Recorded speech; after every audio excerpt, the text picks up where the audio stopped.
Hello, Tiger fans. Welcome to a new week of the Perry Thomas Show here on the Campbellsville University Sports Network. Matt Payton with you in the studios as we visit this week with the head coach of Fighting Tiger football, Perry Thomas, who joins us now. And Coach Thomas and the Tigers this past weekend had a homecoming date with the University of Pikeville. And Coach, this was a ball game that was close early. Pikeville made a few plays to kind of pull away down the stretch, but it's kind of like the twilight zone for you guys. It's a different game each week, but it seems like it's just the same things unfolding once the clock starts to get into the third and fourth quarters. Same story each week, and other than the Reinhardt game, we've been in the battles. And but it ends the same way. And our guys are fighting hard, they're playing hard, and the blessing is when we watch film, we're not seeing guys out there just dogging it. We're not seeing guys laying down and quitting on us. We're just not getting it done, especially on the offensive side of the board, and struggled a little bit in the kicking game also against U Pike, and just not getting it done. So you just got to keep getting better and keep grinding to the next game. I thought it was a great day, though, for football. The weather was outstanding. Had the dedication of the building that morning. And, the homecoming crowd was like all our crowds have been. It was electric. And, even the fans aren't giving up on us. They may be bemoaning us a little bit, but they're not giving up on us. They showed great excitement at homecoming. So it was a beautiful day other than the score. Yeah, and before we get moving into that game and different things, let's talk about some of the guys that made it back. I know we were talking off air. Calvin Beanie got back, one of the best defensive backs to ever play at Campbellsville University. So seeing some of those old guys get back on campus, I know that helps. Oh, no doubt about it. I mean, you see guys from each generation now. Coach Haywood Reiner was here, and Coach Reiner was one of the starters of the program here, and I was able to speak with him a little bit. But you see Calvin walk by. He was with George Extrich, who had helped us coach over the last few years, and I actually didn't even recognize him. I hadn't seen him in a while, and I thought Coach G had bought a recruit with him, and Calvin walked by, and it was great seeing him. It's been a number of years. He'd be a great recruit to get, by the way. No doubt. Calvin was first-team All-American corner for us back in, I guess, 2009, 2010 in that area. I can't remember exactly, but he was a special one. And, Elmer Barron and Ralph Turner was back. I got to see those guys, and there was so many there. Many that I didn't even get to talk to, but so many there. And it's good to see those guys.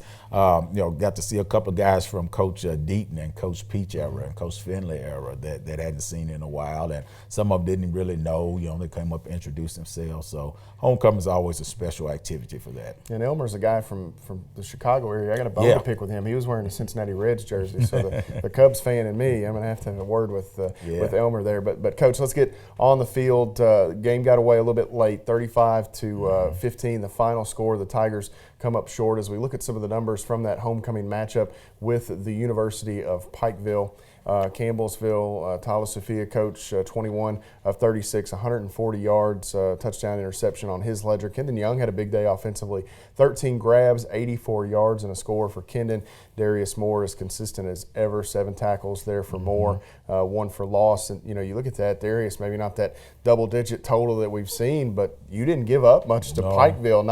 Not mentioned there, I mean, they were right around the century mark in yardage heading into the fourth quarter. They finished a little over 200. You gave up only 9 first downs all day. So to get to 35 points is a little bit of a mystery, but your defense was really good throughout the day. Yeah, I thought defensively we got after them. We came in the game, tried to take away certain things, and I thought our guys did a great job of that. We had challenged our defensive line to get just a little bit more physical, a little bit more vertical, and run their feet a little more, and I thought those guys responded well. And we made plays. We got an interception. We made plays. We got after them. We had the double coverage, a couple of those big, tall receivers they had, and deflect some balls. But I thought our guys defensively really played hard and fundamental and got after them. They have the ability to score points and move the ball really good in their offense. They're huge up front, huge at receivers. Running back had, I think, 180-something against Georgetown the week before, and 2 really good quarterbacks. But I thought our guys came in defensively and shut them down pretty good. The score doesn't indicate that, but, if you look at the game, you'll see that defensively we got after them pretty good. Yeah, we'll take a look at those highlights to kind of help paint that picture of the way that the game played out. Started out, Coach, U-Pike onside right out of the gate. Yeah. You guys were able to get on it, put a little bit of a drive together. You're able to back them up with a punt, And early in the football game, you're able to find your way into a safety. I think that's coming up right here. You get a big play on the edge there. Huge play for our guys. They actually push kicked that onside, and Chidi Kukwe was able to recover that thing. And, I debated punting the ball, but it came out to be good. And then you can see right there we got a big strip. Daron Williams got a big strip on a run, a good little tailback, and we're able to go down and kick a field goal. And it's unfortunate when we get in those situations we can't come away with TDs, but getting some points is better than none. Campbellsville, that baseball score there, 5-0. The count, you have a big play on second down to back up U-Pike, but they're able to punch it in and get their first score of the game. And they come back, get another one here. They go to the air, get their little slot, hits the corner to the sideline, gets to step on a Kukwe, and a score for U-Pike. Noah Bixler answers with a field goal there for the Tigers. Yeah, and I think one of those scores came after a block punt. And so we give them short yardage, and right there the ball just slides out the quarterback's hands for whatever reason. I mean, that's just the way the season's gone offensively for us, and they're able to get a pick six, and now they start getting a little distance on us on the scoreboard. Campbellsville, that turnover and the U-Pike return makes it a 21-8 score, and I know offensively it's been such a struggle, Coach, that you see the score get up around that 21-28 number. It's a little dicey for you guys here. Kendon Young makes an unbelievable individual effort to finish that drive off. That's just a great job of Kendon finding a way in that end zone. And, he had a big day, had a lot of catches. I think he was one off the reception record for a single game reception record. And, but we didn't get a lot of yards out of him. 13 catches, 84 yards, but he had a big day. And here at Pikeville, it's a 21-15 game, still a ball game. They bust their biggest run of the day there, a 36-yarder, I think. Yeah, and I think that came off for interception also. I think they had 21 points off of turnovers, not counting the block punt. So you've got basically 28 points off of those. The only one that this is the last score of the game, I think, is the only one maybe that did not come with the aid of a turnover or some type of, the block kick, whatever it may be. And I felt like that was offensive interference, but, that's never called in football. So, and it happens, They catch us on a flea flick at the end of the game. The DB did the proper thing. You're supposed to collision that guy, and he got thrown down, and, the big guy just took off and was able to make a play. So it's great execution on their part. But, I thought we got after him. I thought we made some key mistakes offensively, obviously, and kicking game that really corrupted our opportunity to have a chance to win. And, defensively, even if, like we tell the defense, even if they get the ball on the 10 or 5-yard line, our job is to find a way to keep them out of the end zone. At least hold them to a field goal. And we've done that a number of times, but the other night on third down, they punched it in on us a couple of times. Yeah, Campbellsville comes up short there to the University of Pikeville, 35-15. The final score as they wrap up their homecoming weekend. We do want to say congratulations to Savannah Gregory, named Homecoming Queen, a member of the Lady Tiger basketball team. Always a terrific weekend here at Campbellsville University. The Tigers now set their attention on a Saturday evening matchup with the University of the Cumberlands. That is a 7 o'clock kickoff time down at Williamsburg. Coverage begins on 88.7 The Tiger at 6:30. We'll step away, come back, and visit with the head coach about what else went on around the Mid-South Conference this past weekend. Stay with us here on the Perry Thomas Show.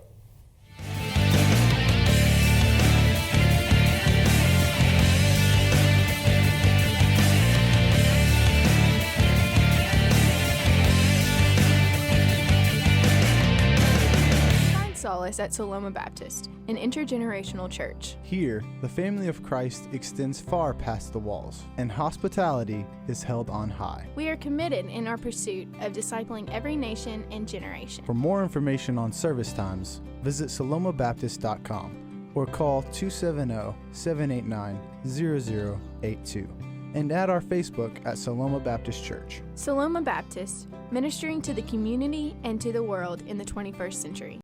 A champion doesn't get days off. It takes determination and drive to realize goals. From long nights to early mornings. From the courts to the classrooms to online. At Campbellsville University, this is why we play. This is how we learn. This is where champions are made.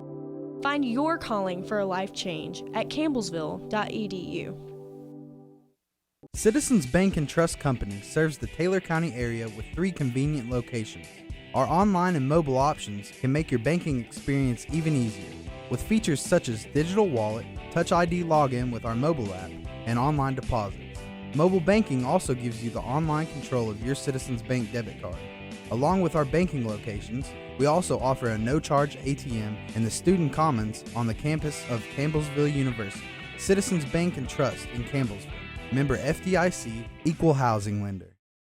Welcome back, Tiger fans. The Perry Thomas Show continues here on the Campbellsville University Sports Network. Matt Payton with you here as we visit with the head coach of Fighting Tiger football. Looking back at this past weekend across the Mid-South Conference, some interesting games taking place. And Coach, I know we've touched base on it a few times. These teams, the jockeying back and forth. Now you're starting to see that field narrow. One game means a lot more now than it did 2 or 3 weeks ago. Coaches starting to do a little bit more of the scoreboard watching. It's a fun time for fans. I know for coaches, when you're in those battles, it's a little more stressful, I'm sure. Yeah, but I mean, you begin to see things come a little more tuned in on who your big teams are going to be to have a chance for the divisional titles. The tough part about it, though, is that everybody's pretty good. So, even if it looks like this team, Team A and Team B, is heading toward that pinnacle championship game, one of these little ranked teams come up and knock you off. And that's the tough part about it as a coach. You can't let your guys relax and just look forward to that game that's in 2 or 3 weeks, because that team that week can knock you off. And so that's the tough part. But at the same time, you begin to see it pan out, begin to play out a little bit. The picture's coming more clear in these last 3 or 4 weeks. One thing I think, too, in the Bluegrass division we haven't really talked about is these schools have been around so long, and some of these natural rivalries that were born 20, 30 years ago, you don't really have that in the Sun or the Appalachian as much. In the Bluegrass, everybody wants to. I mean, you've played Cumberland 30 times. You've played Georgetown 30 times. Lindsey Wilson's right up the road. Yeah. Cumberland U's been around forever. I mean, so you start to look at all these teams. It's almost every week. Not only is it a divisional game, but it's a little bit of a rivalry. Oh, no doubt about it. I mean, every week everybody's going to be up to play, because that game means something to the tradition of the programs. Other than those young programs that are new to us, these teams been playing forever. So you look at Lindsey, that's a 10-year-old program, but every year they've played Campbellsville. Every year they've played Georgetown. Georgetown, Campbellsville have been playing forever. Cumberland, University of Cumberland and Georgetown's been playing forever. So every game, people are going to get up. So if I'm playing you and you're number 10 in the country, and it looks like you're going to possibly win our division, I'm going to be the monkey wrench.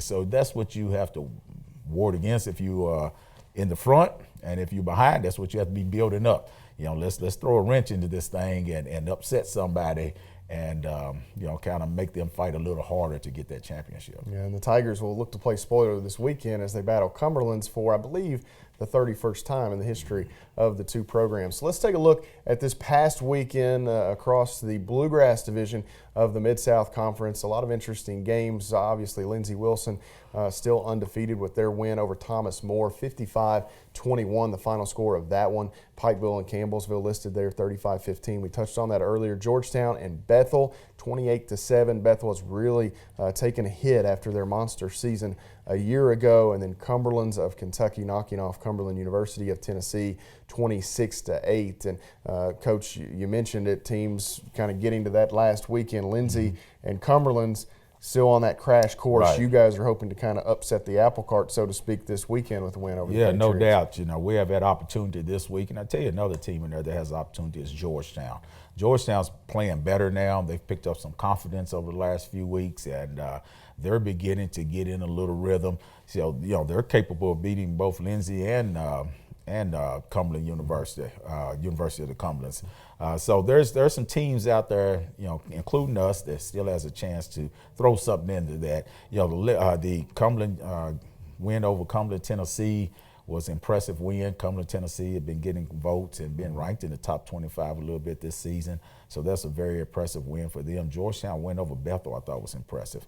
Bethel's not a bad team. I've watched them on film, and no, they're not what they were last year, but they're still capable of beating people. And Georgetown went there and handled them pretty good. And it's a Georgetown team never wise to bet against a Bill Cronin club either. So as they get a little more momentum, they'll certainly make some things interesting in the Bluegrass division. Taking a look across some of the other matchups, not every game listed here, but we start with Faulkner and Warner. Faulkner gets a win over Warner this past weekend, 51-20. St. Andrews knocks off Kentucky Christian in a shootout, 49-42. Yeah. Kaiser and Southeastern, the one that stands out there, two top 20 programs. Probably that was for the leader in the Sun Division. Kaiser with the win at home, 42-29. Reinhardt continues their winning ways with a win over Point, 19-0. And some of these other divisions starting to settle. Reinhardt, Kaiser, big wins again. Yeah, Reinhardt will win the Appalachian. And then Kaiser, that's a big win for them in the Sun, which probably sets them up to be the champion of the Sun as long as they continue to run the course. Southeastern still has a shot at the playoffs. They're still in the top 20. And, they just need to win out, but they have a shot at the playoffs. Just depends on how many at-large bids are available. And when you look in our division right now, Lindsay and Cumberland, University of Cumberland are looking the same way. Both of those are top 20 teams, I guess top 10, top 12 teams. And both of them will have a shot at the playoffs also, unless a couple of teams get in there and spoil some wins for them. Yeah, I think the magic number is going to be 1 if it plays out the way it could in a best case scenario for Southeastern, and then potentially the loser of Lindsay and Cumberland's, if they get the 1 loss. Can the Mid-South really get 5 teams in? Yeah. That's going to be incredibly difficult on a 16-team field. Yeah, it's going to be tough because I think you only have maybe 3 at-large bids now, 2 or 3 at-large bids, so the other one's automatic. Last year, the Sun didn't get their automatic in, so that opened up an opportunity for the Bluegrass to get 2 in. So, if you have across the country, some division doesn't get an automatic in, then it opens up that opportunity for at-large. But it's tough to get in there at-large. So, last year, University of Cumberland was really on the outside looking in with only 1 loss. And they were a really, really good team. And I think they were ranked 12th in the country with that 1 loss. And there was questions if they were going to get in, and they made it in. But it just depends on what everyone else is doing. And, it's just tough because the Mid-South is so tough, especially that Sun Division and the Bluegrass. Appalachian is good, but Reinhardt kind of runs that thing right now. Those other teams are coming on, and I'm sure they're going to close the gap. But the Bluegrass and the Sun is kind of rough, and it could be a different winner every year. Well, and not looking too far ahead, prognosticating too much, but that Lindsay-Cumberland's game, if they were to get there, could you imagine losing that one and missing the playoffs altogether after running the table up to that point? A lot of drama, high drama around the Mid-South Conference. We'll step away, come back, and we'll visit with the head coach on this coming weekend's matchup with the University of the Cumberlands. We'll also talk about this year's Fall Festival coming up this coming Monday at Campbellsville University. Stay with us here on the Perry Thomas Show.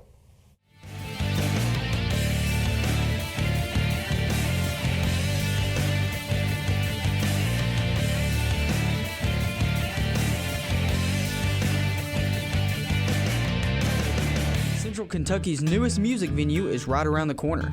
Located in Summersville, Kentucky, Green River Live is bringing you the artists you love in their new 1,000-seat venue. Shows every Saturday night featuring the Heart of Kentucky band, Green River Live's very own house band, made up of current and former touring musicians. Drop by the GRL Grill or our indoor concession area and pick up your very own Green River Live merchandise. Green River Live on the web at greenriverlive.com. I'm Dr. Dwayne Norman, Senior Pastor of Campbellsville Baptist Church. You are invited to experience a caring community where the Word of God is taught and Christ is honored. We invest in the future of our children and youth by providing environments where they are loved, discipled, and taught the Bible, as well as our college ministry, which partners with students and faculty at Campbellsville University. Sunday school begins at 9:15, worship at 10:30. Come join us. Thanks for staying with us, Tiger fans, as we wrap up this week's edition of the Perry Thomas Show here on the Campbellsville University Sports Network. Matt Payton here as we visit with the head coach about this weekend's upcoming matchup with the University of the Cumberlands. The Tigers will go on the road this coming Saturday down to Williamsburg, a night game for Campbellsville, 7 p.m. kickoff. Coach, I know you like those games under the lights. That's one down in Williamsburg. Night game, should be some cool temperatures. Should be a fun atmosphere for some football. Well, I'm sure it will be. You know, they're rolling right now. Over the last couple of years, they've really been hot, and you know, their crowd will be out, and they're excited about football. So we're looking forward to the trip. We got our work cut out for us. You know, one of the top 10 teams in the country, well deserving, very talented in every phase of the game. A team that doesn't mind putting points on the board. You know, they beat Union 98-0, and you know, it's very rare do you play a team that will score 98 points. So, you know, as a defensive coordinator and head coach, you know, you're a little like, whoa, we got to make sure we're ready to go, because these guys don't mind putting the points on the board. And you go back and look at last year's game, Coach. It was really, I went back and just looked, very similar to the way your games have gone this season. It was a 14-7 lead for you guys at halftime. There was a fumble at midfield in the third quarter with a chance to go tie the football game.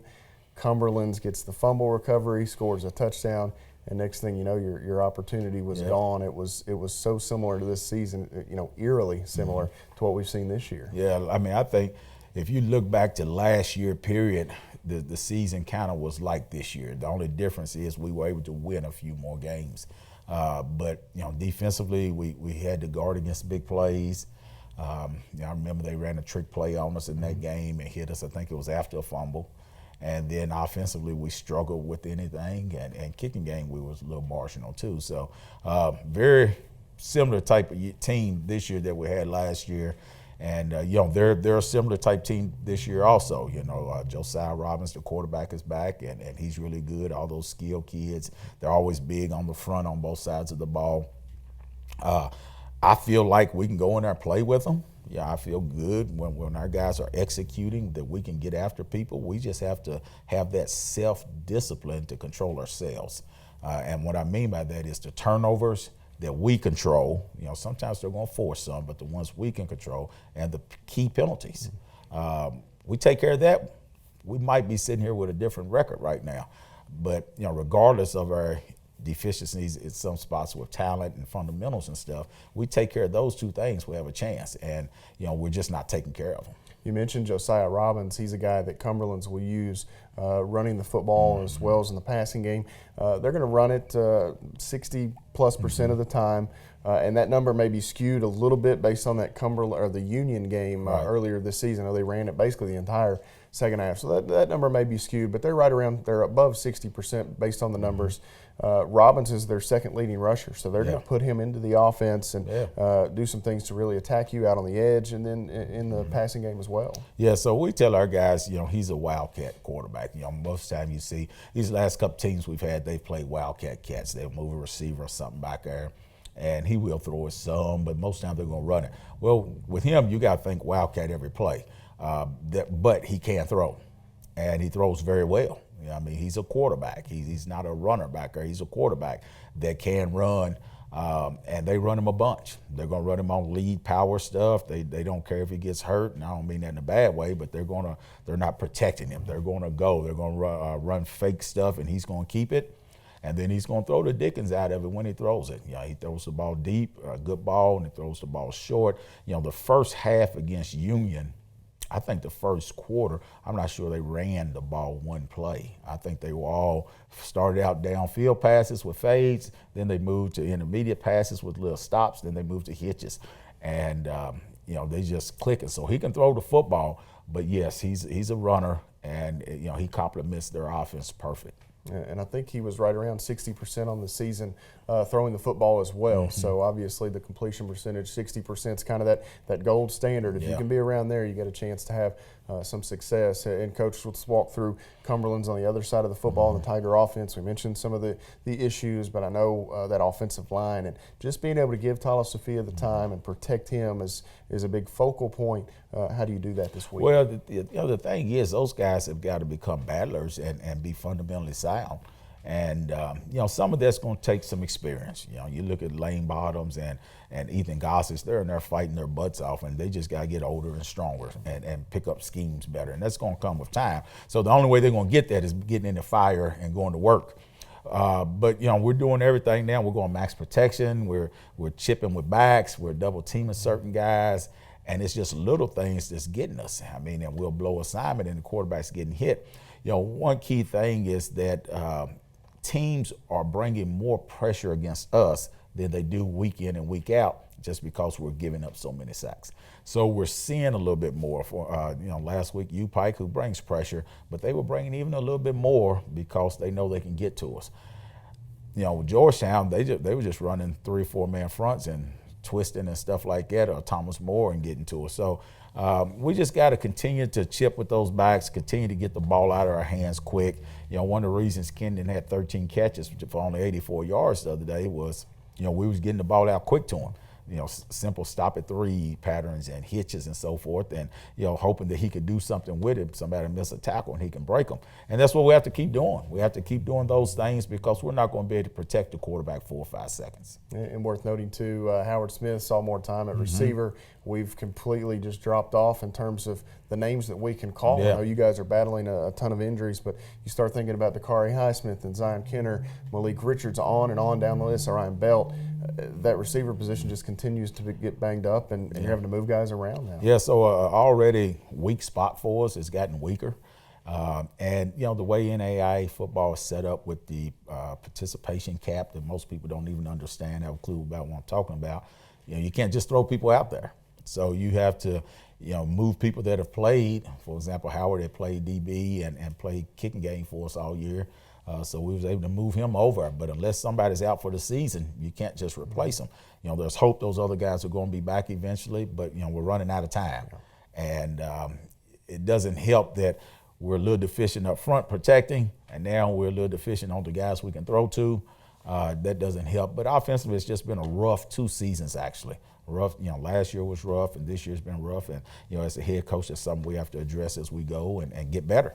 Let's talk about a positive before we end this show. Fall Festival is coming up this coming Monday, and that's a great time around Campbellsville University Athletics as we look. Captain America Watch out. may or may not make an appearance there, Coach. That's old school. That's maybe 14 or 15, going back into the vault a little bit. But October 28th, Monday evening, 6 to 8 p.m. at the tennis courts here on campus. If weather were to become an issue, they'll move that to the indoor facility right behind the tennis courts. But that's a terrific time to kind of let your hair down, so to speak, and have a little fun with your guys. They're out there interacting with kids from the community. Every athletics team just about is out there participating as well. And it's one of the more a really neat thing that we do here. Yeah, no doubt about it. It's a brainchild of Jim Hardy and part of our More Than a Game initiative here to build character and servant leadership in our student athletes. And I think our student athletes get as much out of it as the youngsters that are coming here to get the candy and play the games.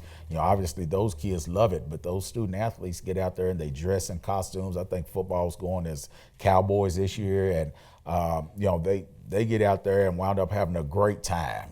Some of them think it's going to be an old boring thing, and they dread it until they get out there and see the smiles on those faces of the youngsters. And it's a great, safe environment to come in. I think Amazon helps sponsor it, and it's a great environment to bring the community out. So we want everyone to come out and be a part of this thing. We'll have 2,000-3,000 people to come through it, and it's on the tennis court, so it's enclosed. People can't run out in the street and get hurt by cars or anything. And I don't know if I'm gonna dress up this year or not. I've dressed up a number of years, and some years I've taken off, so we'll see. Nothing will soften a 19-year-old, 20-year-old football player's heart like a 5-year-old girl dressed up as a witch. No doubt. That's just tickled to death to be there. So, Coach, best of luck this weekend. Thank and you. Enjoy the Fall Festival as well. We know that'll be a great time. The Tigers and Patriots, Saturday night, 7 p.m. the start time at Taylor Stadium in Williamsburg, Kentucky. Coverage begins at 6:30 with the Tiger Tailgate Show here on 88.7 The Tiger, part of the Campbellsville University Sports Network. Thanks to Coach for joining us this time. We'll see you next week here on the Perry Thomas Show.